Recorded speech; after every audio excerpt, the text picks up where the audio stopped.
Well, hello and welcome to Bishop Talk. Thank you, everyone, for joining us for this next episode in Bishop Talk. We always have lots of great episodes and topical conversations that we would like for you to be a part of. If you'd like to watch some previous episodes, please do visit sunshinecathedral.org. Click on my Bishop page, and then you will see a whole list of other topics with other guests that we have previously had on Bishop Talk before. But today we are honored and we are thrilled to have a longtime friend of ours from Cape Town, South Africa, Marlow Newman Valentine. I met Marlow over 30 years ago now, maybe, when we was doing some work in Cape Town. But we're happy to have you with us today, Marlow. Marlow is actually in Cape Town today. He's in winter season, it looks like, and I'm in summer season, but that's just the nature of the places of where we live. So, welcome, Marlowe. Thank you for taking time to be with us today. Thank you for the invitation. And yeah, I'm Marlow.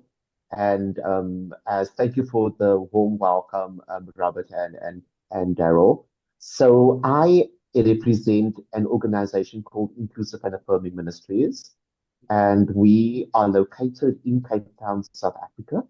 It is a faith advocacy organization, queer-led, and we work within queer spaces and we navigate a very treacherous, I would say, environment of inclusion and safety for LGBTI identifying bodies within Christian spaces.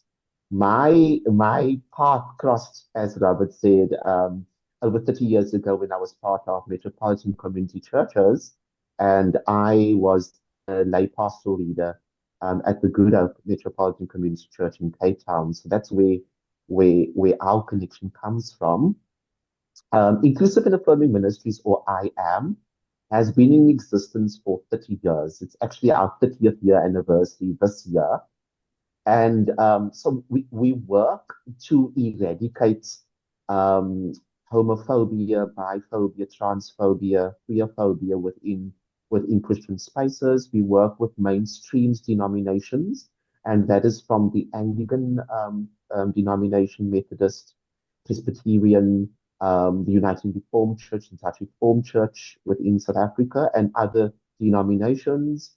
We work alongside clergy.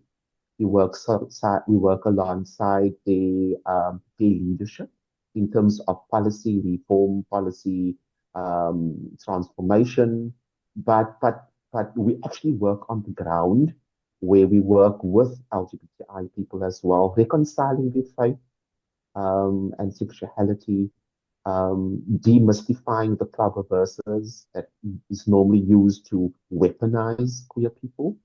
We work within the framework of queer and liberation theology, feminist theology. And then also our methodology, if I can just speak very sort of high level, is around opening minds, opening hearts, opening doors. So, and we follow sort of a flow of people, context, process, and then content. And just to put that in practical terms, so we get invited by the Methodist Church, for example, and they want us to do an engagement around sexuality in the Bible. And we will have what we call readiness conversations with a particular congregation or leadership. And we will ascertain, so who are the people we are working with? Is it queer people only? Is it lay people from the church? Is it leadership? Are you having conversations with LGBTI people, or is this just a heterosexual conversation? So we try to understand who the people are, and then we understand the context of those people. So we speak about, so what is the context of your congregation? Are you urban based? Are you rural based? What is the demographics? Do you have a strong um, male dominance leadership in the church? All of that. So we understand context, and then we design the process. So we don't do workshops. It is a process. A process involves relationship building, and sometimes it's a process that happens over many months, many years. If we look at just the Dutch Reformed Church, which is the white church that sort of located themselves within the apartheid ideology. If you look at that relationship, it took over 20 years to get to where we are at this point. Mm, And so the founder of I Am was a white Dutch reform minister who was queer and wanted to start a dialogue process within his church because he could not be ordained within his church because of his sexuality. And he literally went from congregation to congregation, supply, knocking on the doors, very much a Troy Perry story, and knocking on the doors and so developed this dialogue module, not debating, creating dialogue, and then looking at resource development. And so now, almost 30 years later, we find that the Dutch Reformed Church has transformed in so many ways, being open to other races. So it's not a predominantly white church anymore, though it is still located within the white Afrikaner community. Um, but a lot of many of the congregations are multiracial. They have a task team, an LGBTI task team within the denomination. It is one of the only denominations that ordains gay clergy and welcomes gay clergy. So you can see the 30 years to get to this mhm. point. And So, so we walk alongside many of the other denominations. so would you say that I Am was maybe one of the leading organizations that really helped to shift the attitude around the LGBT community in Cape Town and surrounding area? I think your rewrite of your constitution, Yes, yes, post-apartheid with President Nelson Mandela, really, I think, absolutely. refocused a lot of people's thinking about Constitution and the celebration of the LGBT community. So, how would you put that in context of saying, yes, this organization was at the forefront of leading some of those discussions? Absolutely. So our constitution and our democracy is 25 years. So it gives you the timeline of when IAM was then established. So it was established at the time when negotiations were happening around the constitution, around the Marriage Act that was challenged. We found that now we've got the Civil Union Act that allows people to get married. So IAM was one of the collective of other queer-led organizations, human rights organizations at the time. So we did not do this alone in isolation, but we did it in collaboration, in partnership with other LGBTI-led organizations in South Africa. And when we started, we were very much a Cape Town-based organization and moved to a more national framework. Currently, we are working across Africa. And so we do a lot of work in partnership with our African partners and also do faith advocacy. But coming back to your question, Robert, yes, we were part of a collective that worked with pressure groups when rewriting the constitution and also lobby groups, we lobbied and advocated for amendments to the laws of adoption, the Marriage Act, as well as partners sharing the same rights. Even though they weren't married, we still have equal rights as partnerships. So yes, we were very instrumental in doing that. Hmm. And I know that your role is one of the program managers with IM, Yes, and yes, the IM kind of it's cross-sectional. You cross a lot of sections and everything. I think yes, yes, one of the things that's probably pop up on a lot of people's radar right now is just well, I should have two things. Uh, First thing I want to go to is the social impact, if you will, of the recent 49 who left Cape Town and have now come to America, not for a political or what. What's your response to that? I mean, what is the impact? Because I keep telling people, there's not just the impact here on America of of Yeah. those people of that group coming to America, but Yeah. it's also the impact of Africa as well. What is your thoughts around that between the impact Sure. of both? And I Sure. Durrell, want I want to laser focus this a little bit. How does it look from mm, your angle, from your perspective? How does it look that our country has suddenly, with this new administration, just basically shut down immigration? Especially, there's no matter queer people who are in danger, they're fleeing for their lives, doesn't matter. People who are legally here being sent away, doesn't matter. Certainly, people from predominantly brown and black countries, they're considered some sort of threat or whatever, not allowed in. And in the midst of all this, here's 49 people, 49 people of European descent who are fast tracked in because there's some sort of injury. So, first of all, what does that what does that make you feel like we think about your country? That these people aren't safe there. And secondly, what does it make you feel about our country? Sure. Who gets Sure. privilege when so many people aren't even allowed a chance? That is a late question. Okay. So I just want to just backtrack just a little bit. So transformation in this country, if I can use I am as just an example. So I am started out very white. The person who started the organization was a white Afrikaner gay man, and worked within Afrikaner spaces. And so the organization had to grapple with its own transformation in terms of including people of color, and also in terms of the impact of our work wasn't just predominantly in a white space. And so for 30 years, we grappled with our own internal transformation.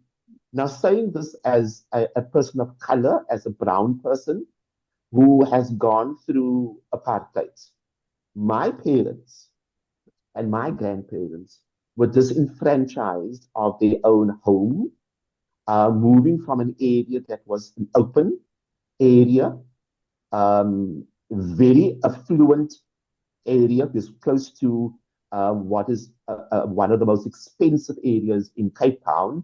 And then people were then sort of moved out to what we call the Cape Flats. I mm, don't know, Robert, if you still remember when you were in Cape yeah, Town, the vast areas where people were moved out of the city. mhm, So my parents lost their home, mm, my grandmother's home. I was born in a township.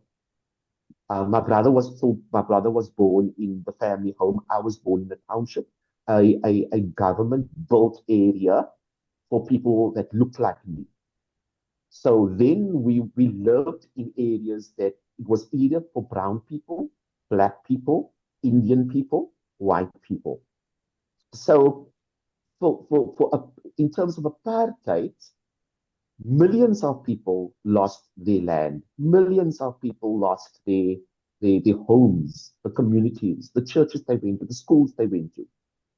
So now in 2025, we have a black government, a black-led government, which represents the majority of the people of this country. They are democratically elected. And so in our parliament right now, we have hundreds of, of parties representing communities in this country, of which Afrikaners, white Afrikaners, are represented in our parliament. These are people that are about 17% and less of the population of this country, but who still own 90% of the land economically in mm, this country. And so it is out of this small minority of people that the 49 now have been selected. These are not people that live on the streets. These are not people who have lost their homes. These are people, and they say themselves, have given up five-bedroom homes, businesses, to become a refugee in your country. So I don't know how they were identified, but these people didn't arrive in your country without clothing, mhm, without money. These are people that came with branded clothing and with suitcases filled with their belongings. And so I just want to get the picture of what a refugee looks like and these people that arrived in your country. They're saying that there's a genocide in our country, Mm. which is untrue. And Louis can speak to this later. These people are not being attacked because they are white. Yes, we've got a crime issue in our country. Violence, gender-based violence, violence against people who live in rural areas and farming communities is very high. I'm not refuting that. But the majority of people who are killed on farms are not the owners, are the laborers and the people who work.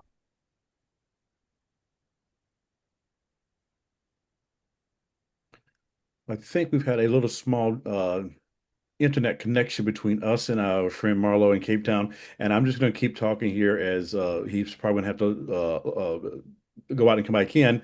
But Durrell, I think Marlow was already beginning to lean into some of the things that we've been talking about, even in our circles here, about the what this group looks like and who they represent. Yeah, nobody was malnourished.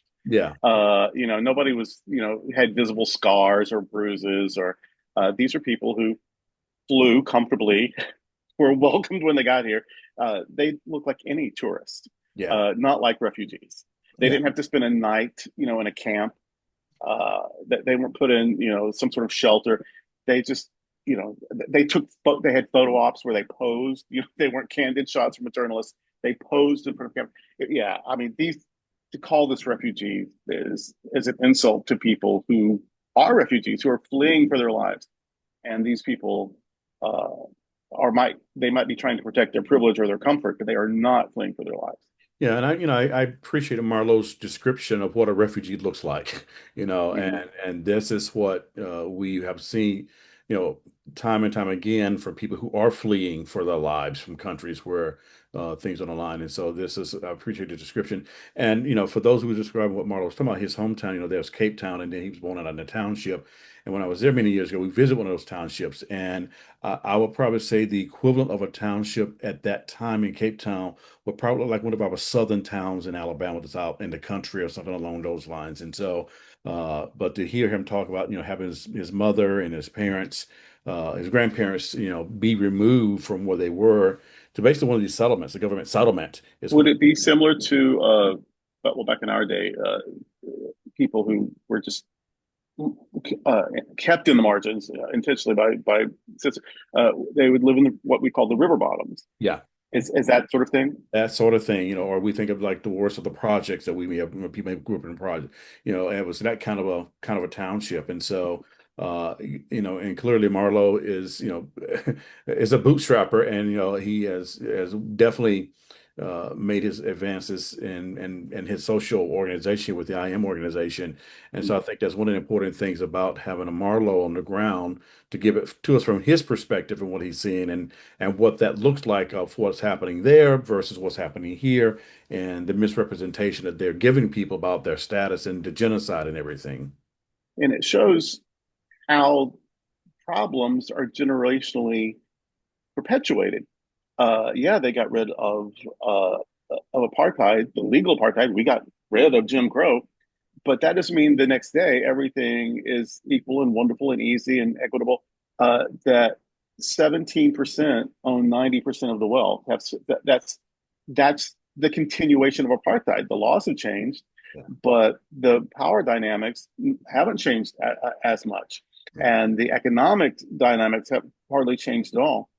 One thing that has changed is that the minority, the Afrikaners, have representation in parliament, whereas when they were in charge, black South Africans did not have representation. Right. Uh, so it's right off the bat in terms of representation fairer than it was. There's some of this false equivalency though that if people have difficulties, if people have challenges, if people have to give up some privilege, that is somehow injustice. That's somehow oppression. That is a false equivalency. I'm sorry you've had a hard time. Maybe there is crime in your neighborhood. Maybe to make things just, you did have to give up some stuff that you didn't want to give up. But are you in danger? Have you missed a meal? Have you lost, have you been kicked out into the streets? Have you been denied medical care? Because of who you love or how you worship, how you look, are you just going to be snatched up off the street and put in prison? No, no, no, no, no. So that's it's for them to say, well, it's not as it's not as easy to be white as when white people were in charge. Well, white people were always the minority. They Yeah. were always the descendants of the colonizers. Right. Yeah. And so, yeah, maybe you just can't. It's like when people were very upset after Jim Crow that they couldn't be as openly cruel to people as they used to be. They couldn't say things they used to say. They couldn't just reject people because of the way they looked, or at least they couldn't say they were doing that. And in the South, people grumble still. And we're 60 years later, and they're still grumbling about they miss the good old days when everybody knew their place and neighborhoods and schools were segregated, um, and so yeah, these attitudes are passed on from generation to generation to generation. And so seeing it in South Africa should help us see our own problems Yeah. and how we are still, because we never atoned for it. We never admitted that we even did anything wrong. And so until we do sort of try to atone for the sins of our past, I don't think you can fix something you won't acknowledge. Yeah. And so the racism continues, the homophobia continues, the misogyny continues, the sexism continues, because we'll never say it was wrong to start with. Yeah. Well, and it's very, the whole 17%, it's like this is that group of people that those 49 came from that 17% claiming Yes. oppression, claiming genocide, claiming blah blah blah blah. And as you was pointing out, now we have a current administration that is really getting rid of anybody between black, brown, and who does not look like them, but yet this plain load of people arrives and basically they're fast tracked through the system. And there was no rationale for that, no urgency to that. But yet that also, tells us about our current administration and what they're willing to the extremes that they're willing to go to blatantly show their racist intent behind a lot of the stuff that they're doing. So yeah, Vladimir Putin just taking as much of Ukraine as he can.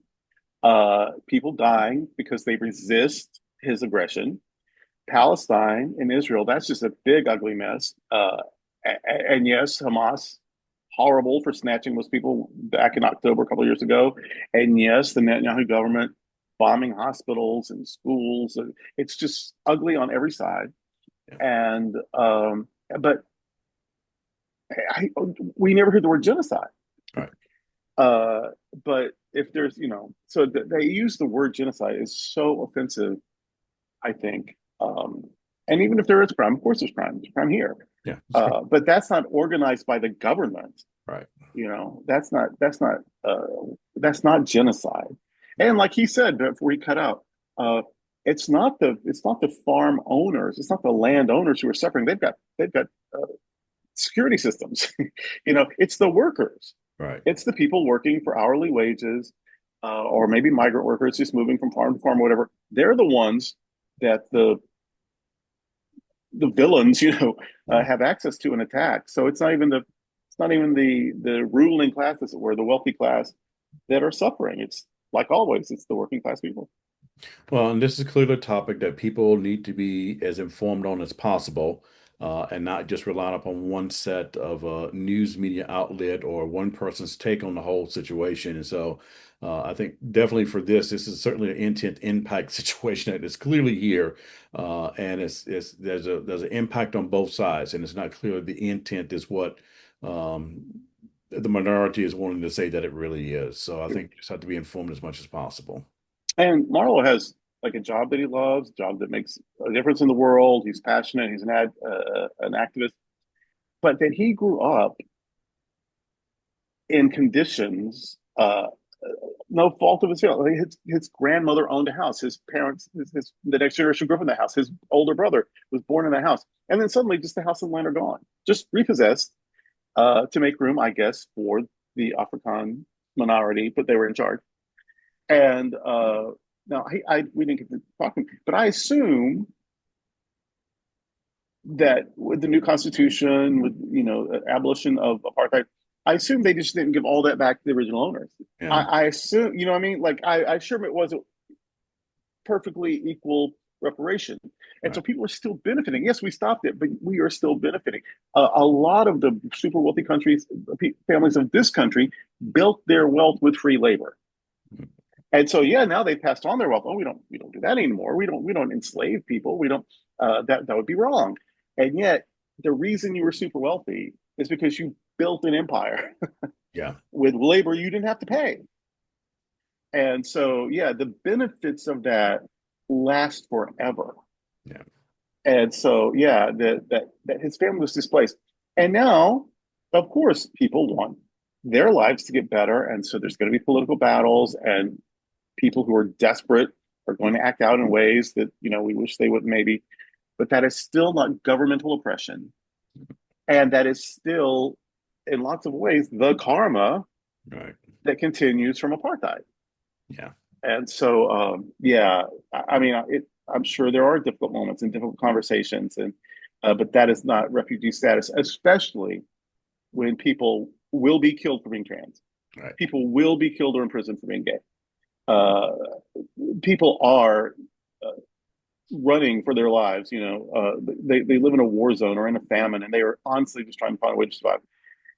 When we have no compassion for those, that some well-to-do South African white people, are mad about not being in charge anymore. I don't care.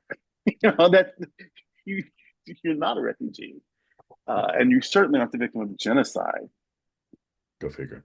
Well, I think we're going to wrap it up there, and I do want to thank Marlow from Cape Town for being with us for a part of this show. And if you want to know more about the IAM organization, just Google it. You'll find out all the wonderful work that they've been doing for such a long time in Cape Town and the surrounding areas there. And that was inclusive affirming ministries. That's what I am, I am. inclusive affirming ministries. So you can learn more about that. I'm interested to learn more my own self. Yeah.